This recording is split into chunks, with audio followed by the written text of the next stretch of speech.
L'équipe en France pour commencer avec le Paris Saint-Germain. Après s'être malheureusement incliné en finale de la Ligue des Champions, le club de la capitale va lancer son mercato. Comme l'a annoncé Tourelle en conf d'après-match, si le PSG veut rivaliser dans la cour des grands, il faut utiliser ce marché des transferts pour améliorer le niveau de l'effectif. Dans ce sens, ça s'active déjà en ce début de semaine. Si Areola est de retour de son prêt au Real Madrid, Sergio Rico, qui était prêté par Séville, a confirmé son départ et Marcin Bulka, lui, devrait être prêté. En défense, Leonardo est toujours à la quête d'un latéral droit pour la saison prochaine. Selon RMC Sport, Hector Bellerin aurait été proposé par Arsenal. Sous contrat jusqu'en 2023, il n'est plus vraiment désiré et devra visiblement se trouver un nouveau club. Pour la charnière centrale, ce dimanche, Thiago Silva disputait son dernier match sous les couleurs parisiennes. Après 8 ans passés dans la capitale, il n'a pas été conservé par le directeur sportif. Un temps évoqué en partance vers la Fiorentina, O Monstro devrait finalement rallier Chelsea. À en croire les informations de Sky Sport, c'est désormais acté. L'ancien capitaine du PSG va débarquer chez les Blues. Le club anglais aurait proposé un contrat d'1 an au joueur, un salaire de 10 millions d'euros et une belle prime à la signature. Pour lui succéder, justement, les dirigeants du club français auraient coché le nom de Luis Felipe. Selon Foot Mercato, le jeune joueur de 23 ans qui s'est imposé au cœur de la défense à 3 de la Lazio fait partie d'une liste de joueurs surveillés. Son prix se situerait aux alentours des 30 millions d'euros. Au milieu de terrain, les profils se multiplient. Après Milinkovic-Savic et Maruzic, les noms de Benacer de l'AC Milan et de Guendouzi d'Arsenal sont désormais évoqués. Enfin, dans le secteur offensif, si la priorité reste la prolongation du duo Mbappé-Neymar, le PSG sonde un attaquant capable d'apporter un peu de profondeur. Igalo du Shanghai chinois et Joshua King de Bournemouth auraient été ciblés. Enfin, la piste Cristiano Ronaldo n'aurait pas été abandonnée. Selon Foot Mercato, le Portugais désormais entraîné par Pirlo réfléchirait toujours à quitter la Juventus et le PSG fait partie des clubs qui pourraient l'intéresser. Paris n'est pas encore passé à l'action, néanmoins les discussions entre Leonardo et Jorge Mendes, l'agent du joueur, seraient en cours. À l'étranger, maintenant le Barça est toujours dans son opération reconstruction. Avec l'arrivée de Coman, on l'évoquait dernièrement, c'est le grand ménage. 4 joueurs sont poussés vers la sortie.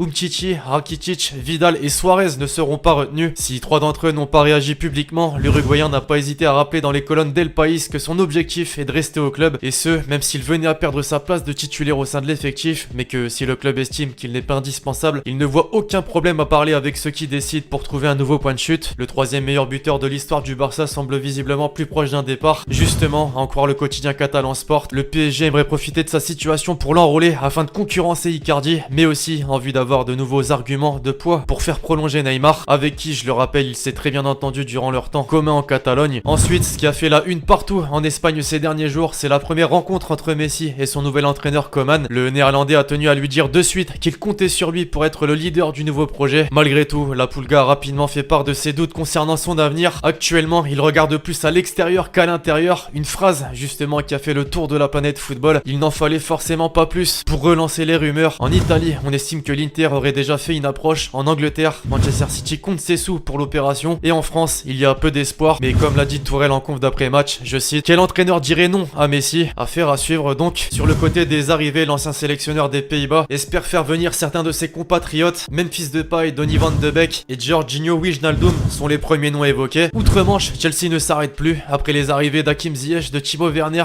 et en attendant celle de Thiago Silva, Sky Sport annonce que Kai Havertz devrait lui aussi rallier Londres dans les prochaines heures. Le Bayer Leverkusen aurait accepté l'offre de 80 millions d'euros plus 20 de bonus pour lâcher sa pépite de 21 ans. De quoi finalement retrouver les sommets de la première ligue. Puis c'est officiel, la doublure de l'indéboulonnable Jan Oblak va poursuivre sa carrière avec le Sporting Portugal. Le gardien espagnol Antonio Adan a signé un contrat de 2 années en faveur du 4e de la dernière saison de Liga NOS. En parallèle, les Colchoneros ont annoncé la venue du gardien de but croate Ivo Gerbic en provenance du Lokomotiva Zagreb. Il a quant à lui signé un contrat jusqu'en 2024. Libre depuis son départ du Werder Brême, le milieu turc Nuri Sahin a signé 2 ans à Antalyaspor. Le défenseur central de 3, Boubacar Kouyaté, s'est engagé pour 4 ans avec le FC Metz ce mardi. Le montant du transfert est d'environ 4 millions d'euros plus bonus. L'accélération du recrutement amiénois se confirme. L'Amiens SC a enregistré l'arrivée d'un joueur d'expérience en la personne de Michael Alphonse. L'ancien Dijonais de 31 ans s'est engagé pour les 2 prochaines saisons. Libéré par Reims il y a un mois, Alexis Romao a décidé de s'engager avec Guingamp en Ligue 2. Enfin, Valentino Lazaro est désormais cédé par l'Inter Milan au Borussia Mönchengladbach. L'ailier de 24 ans sous contrat jusqu'en 2023 est prêté avec une option d'achat de 15 à 20 millions d'euros. Bref.